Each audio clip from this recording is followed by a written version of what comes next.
بسم اللہ الرحمن الرحیم۔ سیرت النبی صلی اللہ علیہ وآلہ وسلم کے سلسلہ میں آج کا ہمارا موضوع ہے پہلی ہجرت حبشہ۔ جب مسلمانوں کے اوپر ظلم انتہا ہوگی، جو کہ چوتھے سال کے شروع ہو کر 5ویں سال کے درمیان تک اتنا ظلم ہوا کہ جو بڑھ گیا تھا، جو مسلمانوں کے لیے ناقابل برداشت تھا، تو اس کا حل یہی تدبیر آئی کہ اللہ تعالیٰ کی طرف سے سورۃ کاف کو نازل کیا گیا، جس میں صحابہ کاف کا جو واقعہ ہے اس کو بطور دلیل اللہ کے نبی کو بات سمجھائی گئی کہ جب اسلام کی دعوت دی جاتی ہے تو اس کے رد عمل میں کفار ہمیشہ ظلم کرتے ہیں، تو اس کفار کے ظلم کے بدلے میں جو اسلام قبول کرنے والے ہیں ان کو ہجرت بھی کرنی پڑ سکتی ہے، جس کا مطلب ہے کہ مختلف واقعات کے ساتھ اس میں اللہ تعالیٰ نے اس کی طرف اشارہ فرمایا۔ اور کیونکہ یہ زمین جو ہے وہ اللہ تعالیٰ کی ہے، تو یہ ساری زمین اللہ تعالیٰ کی ہے، آپ کسی اور جگہ پر بھی جا کر اپنی عبادت کو کر سکتے ہیں، اسلام کو جو آپ نے قبول کیا اس کو جاری رکھ سکتے ہیں اگر یہاں پر آپ کے اوپر ظلم ہو رہا ہے۔ تو اور اسی طرح اللہ تعالیٰ نے فرمایا کہ یہ اللہ تعالیٰ کی طرف سے ہی بندوں کے اندر ایسے افراد کو کھڑا کیا جاتا ہے جو مجبور انسان ہوتے ہیں، ان کی مدد کی جاتی ہے۔ اور دوسری جگہ پر فرمایا کہ یہ اللہ کے صالح بندے ہی زمین کی وراثت کے سب سے زیادہ حقدار ہیں، لہذا اگر اس دفعہ تمہیں آپ ہجرت کرنے پڑ جائے تو کوئی مسئلہ نہیں ہے، یعنی کہ شعروں کی صورت میں اللہ تعالیٰ نے اپنے نبی کو یہ بات سمجھائی۔ پھر سورۃ زمر کا نزول ہوا، اس میں بھی اس کی طرف اشارہ تھا کہ ہجرت کر دیں۔ تو ادھر رسول اللہ علیہ وسلم کو معلوم تھا کہ جو حبشہ کا بادشاہ ہے وہ بڑا عادل بادشاہ ہے، وہاں پر کسی پر ظلم نہیں ہوتا، اس لیے آپ نے مسلمانوں کو حکم دیا کہ وہ فتنوں سے اپنے دین کی حفاظت کو بچانے کے لیے حبشہ کی طرف ہجرت کر جائیں۔ اس کے بعد ایک طے شدہ پروگرام کے مطابق رجب کے مہینے میں نبی صحابہ کرام کے پہلے گروہ نے حبشہ کی جانب ہجرت کی۔ اس گروہ میں 12 مرد اور 4 عورتیں تھیں۔ حضرت عثمان بن عفان کو ان کے امیر تھے، اور ان کے ہمراہ رسول اللہ صلی اللہ علیہ وسلم کی صاحبزادی حضرت رقیہ بھی تھیں۔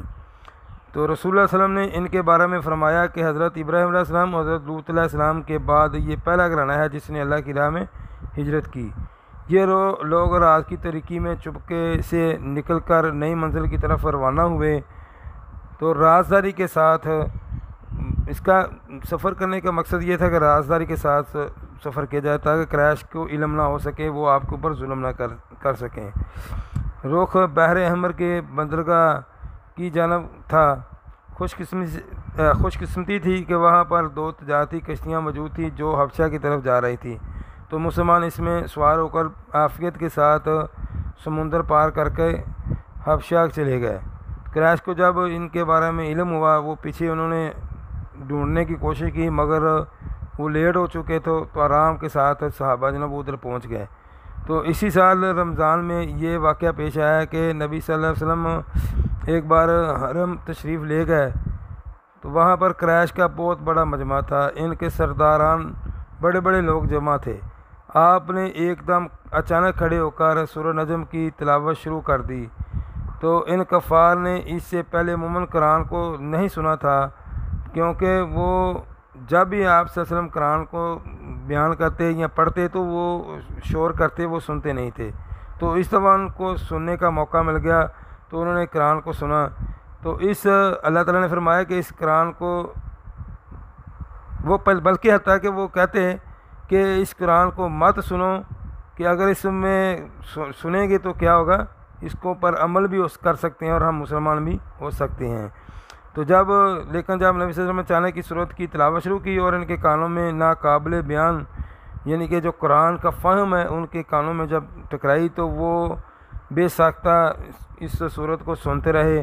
اور جب اس صورت کے آخر میں یہ آیت نازل ہوئی فَاسْجُدُوا لِلَّهِ وَاعْبُدُوا کہ اللہ کے لیے سجدہ کرو اور اس کی عبادت کرو، تو آپ صلی اللہ علیہ وسلم نے سجدہ فرمایا، تو وہ نہ چاہتے ہوئے بھی سارے مشرکین مکہ جو وہاں پر موجود تھے وہ بھی سجدے میں پڑ گئے۔ تو بعد میں جب انہوں نے سجدہ کر لیا تو ان کو احساس ہوا کہ یہ ہم نے کیا کیا ہے، تو پھر انہوں نے مختلف باتیں گھڑنی شروع کر دیں کہ ہم محمد نے وہ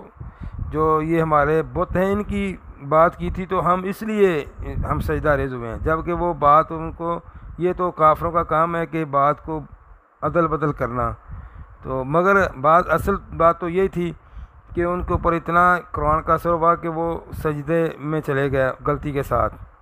تو جب دوسرے جو مشرکین مکہ تھے ان کو پتہ چلا تو انہوں نے بھی ان کے اوپر سختی اور ان کو بہتان بازی کی اور ان کو تانے دیے کہ تم نے یہ کیا کیا ہے۔ تو بہرحال مشرکین نے سجدہ کرنے کے بعد اس واقعے کی خبر جب حبشہ کے مہاجرین کو معلوم ہوئی، یعنی کہ ان کے یہ سجدے کرنے کا جو واقعہ نا وہ حبشہ تک جب پہنچا، جو وہاں پر مہاجرین تھے، تو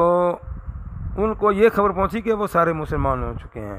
تو انہوں نے سوچا کہ یہ سارے جب مسلمان ہو چکے ہیں تو ہم واپس جاتے ہیں۔ چنانچہ انہوں نے شوال کے مہینے میں مکہ کی طرف واپسی کی راہ لی، لیکن جب اتنے قریب آ گیا کہ مکہ ایک دن سے بھی کم فاصلے پر رہ گیا تھا تو پھر پتہ چلا کہ نہیں، وہ تو انہوں نے سجدہ کر لیا تھا مگر وہ اس سے پھر گئے ہیں، وہ کہتے ہیں یہ ہم نے غلطی سے کیا ہے۔ تو کچھ جو ہے نا وہ مسلمان واپس پلٹ گئے حبشہ کی طرف، اور کچھ چھپ چھپا کر مکہ میں آ کر دوبارہ انہوں نے پناہ لے لی، مکہ میں اپنے گھروں میں آ کر پناہ لے کر چھپ گئے۔ اور کچھ لوگوں نے ان میں سے قریش کے جو پہلے وہاں رہنے والے جو کافر تھے ان سے پناہ لے کر اپنے گھروں میں آ گئے۔